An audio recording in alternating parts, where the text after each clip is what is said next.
Nissan cierra su planta en Barcelona y Alcoa cierra su planta en Lugo. España se desindustrializa a pesar de que el gobierno de PSOE y Podemos nos había prometido que había venido a reindustrializar España, que teníamos que abandonar sectores de bajo valor añadido como los servicios turísticos y apostar de nuevo por la industria manufacturera nacional. Pero ¿por qué se está desindustrializando en nuestro país? ¿Por qué Nissan cierra? ¿Por qué Alcoa cierra? ¿Por qué muchas empresas se van, pero ninguna industria entra? Bueno, a buen seguro habrá muchísimas causas muy variadas, pero me quiero centrar en la causa última, en la causa profunda, que es la que explica todo este fenómeno, todo este movimiento de industrias. Y me refiero muy en particular a la política medioambiental de la Unión Europea. Quede claro desde el comienzo del vídeo que mi propósito en este caso no es criticar, no es rechazar, no es oponerme a la política medioambiental de la Unión Europea. Quizá es una política que está justificada por el contexto ecológico y por los problemas ecológicos a los que se enfrentan nuestras sociedades. No voy a entrar en ese debate. Me limito simplemente a exponer cuáles son las consecuencias económicas de haber adoptado esa orientación política. Insisto, tal vez esa orientación política es necesaria, es imprescindible, pero al menos seamos conscientes de los costes que conlleva y no pretendamos estar en misa y repicando como pretenden muchísimos políticos que por un lado defienden las políticas medioambientales que están llevando a la desindustrialización de Europa y por otro lado se quejan de que Europa se está desindustrializando. Pero vayamos al grano. ¿Qué tiene que ver la política medioambiental de la Unión Europea con el cierre de Nissan o con el cierre de Alcoa? En primer lugar, el cierre de Nissan es una consecuencia de la caída mundial de la demanda de automóviles y muy en particular de la demanda de automóviles dentro de la Unión Europea. ¿Por qué se ha producido esta caída global de la demanda de automóviles? Bueno, evidentemente el coronavirus ha tenido su influencia, una influencia muy decisiva para este año, pero los problemas de la planta de Nissan en Barcelona no vienen de este año. El cierre se venía barajando desde hacía 4 o 5 años. ¿Y por qué? Pues porque las ventas globales de Nissan, y no solo de Nissan, vienen cayendo y cayendo y cayendo. ¿Por qué vienen cayendo y cayendo? Pues porque todos los países del mundo, pero muy en especial la Unión Europea, han emprendido una política deliberada de desincentivar el uso del automóvil, y en concreto el uso del automóvil con motor de combustión. Lo que se está potenciando es el transporte público, el transporte colectivo o los vehículos eléctricos o híbridos que por su elevado precio van simplemente orientados a un nicho, a un sector muy reducido del conjunto de la población, en concreto el nicho de renta media alta. Por ejemplo, la Unión Europea obliga a las automovilísticas que vendan sus coches en Europa a que el conjunto de todos los vehículos que vendan en suelo europeo tenga una media de emisiones de 95 gramos de CO2 por kilómetro recorrido. ¿Esto qué significa? Pues que si una marca vende en Europa muchos coches diésel o muchos coches de gasolina y la media de emisiones de los coches que ha vendido supera los 95 gramos de CO2 por kilómetro recorrido, no le queda otro remedio que vender más coches eléctricos o más coches híbridos para bajar esa media. Y si no vende más coches eléctricos o híbridos porque simplemente no hay demanda para ellos, entonces no puede vender más coches de gasolina o de diésel en suelo europeo. La política comunitaria, que obviamente tiene como propósito forzar a las automovilísticas a que desarrollen mejores y más baratos coches híbridos y coches eléctricos, nos podrá gustar más o nos podrá gustar menos, pero lo que no deberíamos negar son las consecuencias que esa política está teniendo en el corto plazo, y es hundir las ventas de vehículos con motor de combustión debido a que mientras no estés vendiendo suficientes vehículos híbridos o eléctricos no puedes vender más vehículos con motor de combustión. Y evidentemente si la demanda global de automóviles se reduce, la producción global de automóviles también se tiene que reducir.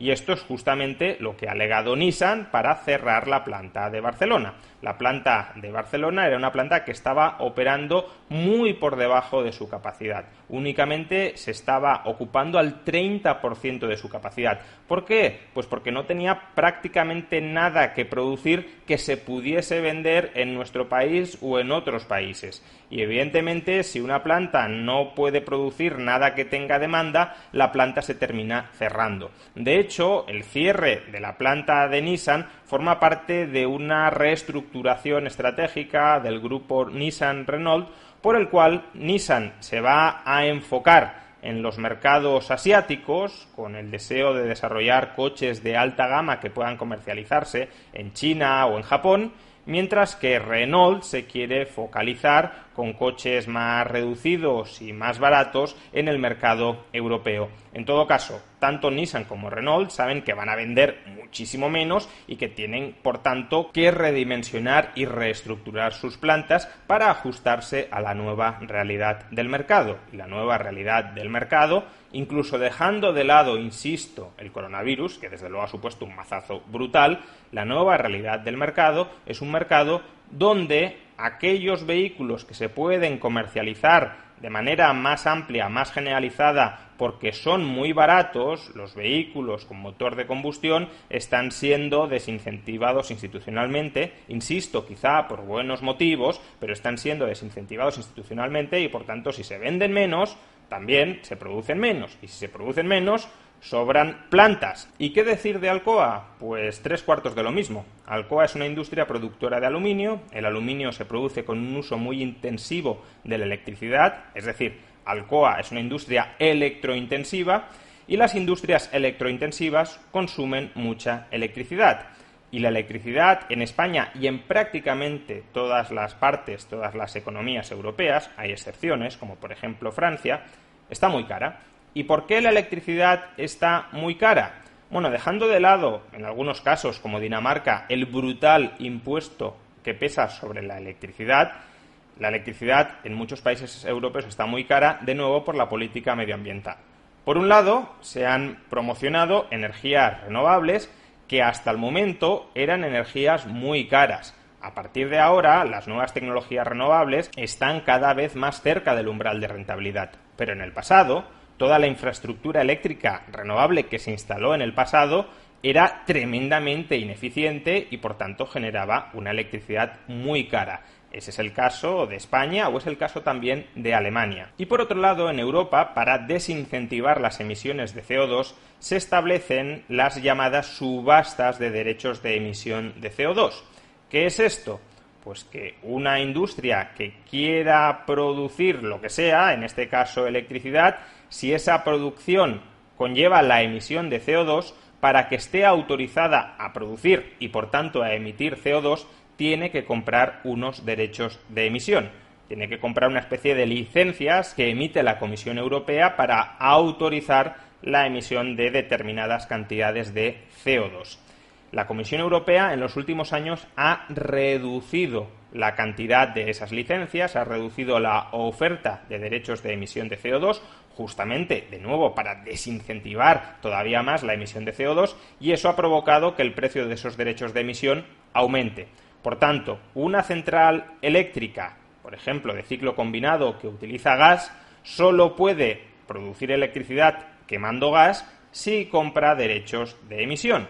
Si esos derechos de emisión se encarecen, el precio de generar electricidad vía gas también se encarece. Si tuviéramos centrales renovables que produjeran electricidad más barata que la central de gas más el coste del CO2, la central de ciclo combinado dejaría de producir electricidad y pasaría a producirla la central renovable.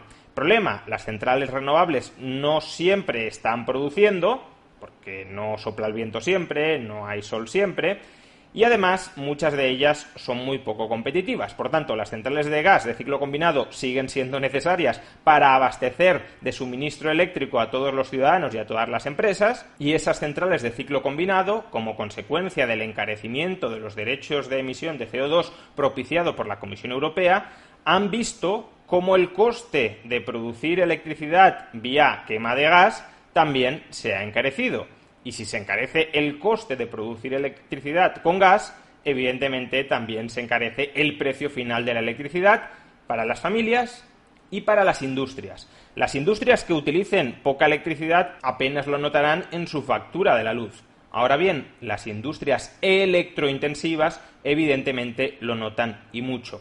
Como consecuencia de ello, y esto es parte del disparate en el que nos movemos, el Gobierno de España, ya desde tiempos de Mariano Rajoy, ha venido subvencionando a las industrias electrointensivas como Alcoa para compensarles el excesivo coste de la electricidad resultado de las políticas europeas dirigidas a encarecer la electricidad para desincentivar el uso de la electricidad o al menos para desincentivar la generación eléctrica mediante centrales emisoras de CO2.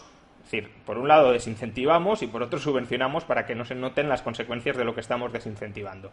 Pero lo que ha sucedido es que ese marco de subvenciones, que nunca debería haberse producido, pero bueno, ese es otro debate, ese marco de subvenciones bajo el gobierno del PSOE primero y ahora bajo el gobierno de PSOE y de Podemos después, no es un marco estable, no es un marco previsible, no es un marco que esté ni siquiera aprobado para el medio y largo plazo.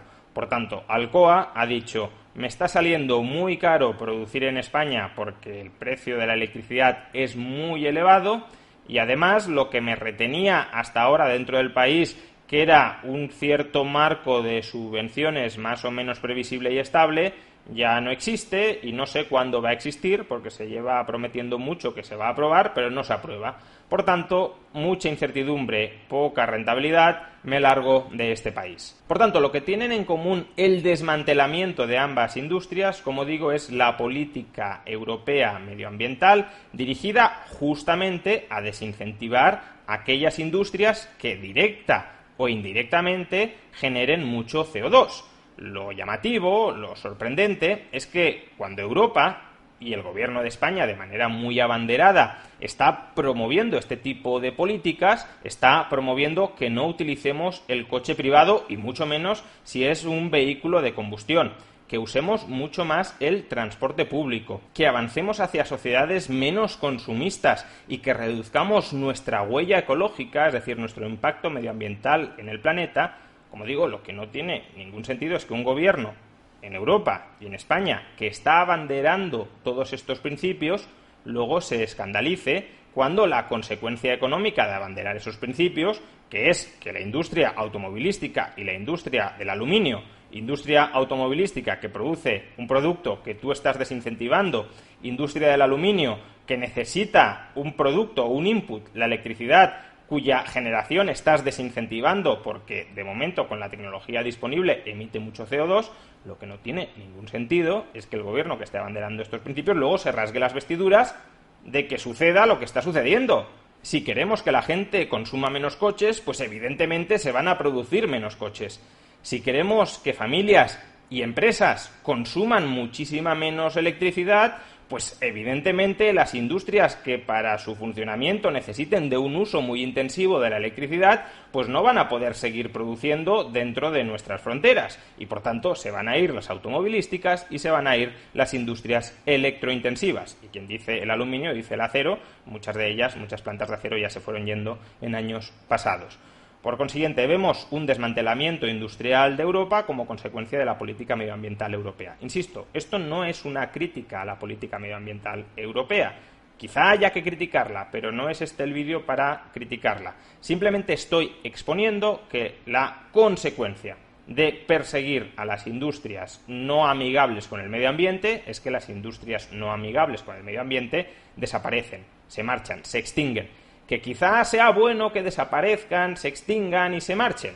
Puede ser, pero entonces no nos rasguemos las vestiduras porque ello está sucediendo. No digamos que hay muchos trabajadores que se van a quedar en paro, pobrecitos ellos, cuando se están quedando en paro porque yo he adoptado un determinado marco regulatorio que los termina condenando al desempleo. Digámoslo claro, me importa más el medio ambiente e insisto, no se entienda esto como una crítica a esta preocupación, me preocupa más el medio ambiente que el puesto de trabajo de estos señores. Quizá incluso porque con un deterioro medioambiental muy intenso se destruirían muchos más puestos de trabajo, pero insisto, es otro debate. La cuestión es, me preocupa mucho más el medio ambiente que estos puestos de trabajo. Dígase claro, pero no se caiga en la esquizofrenia de decir, me preocupa muchísimo el medio ambiente y me preocupan muchísimo estos puestos de trabajo. Por tanto, voy a salvar el medio ambiente y voy a salvar estos puestos de trabajo. No, estos puestos de trabajo desaparecen porque tú has aprobado una serie de normativas, tú y tus socios europeos habéis aprobado una serie de normativas